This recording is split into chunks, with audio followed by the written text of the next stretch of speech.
नमस्कार दर्शक बंधु आपण मैंने देखुंत ओडिशा नेत्र विज्ञान मनुष्य को जी उपकार देउछि परोक्ष भाव में ताठू अधिक क्षति पहुंचाउछि।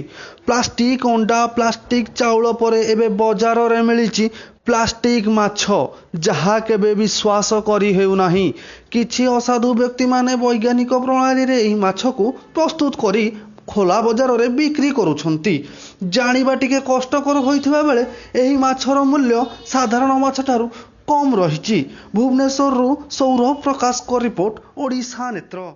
नमस्कार दर्शक बंधु आपण मैंने देखुंत ओडिशा नेत्र विज्ञान मनुष्य को जी उपकार देउछि परोक्ष भाव में ताठू अधिक क्षति पहुंचाउछि।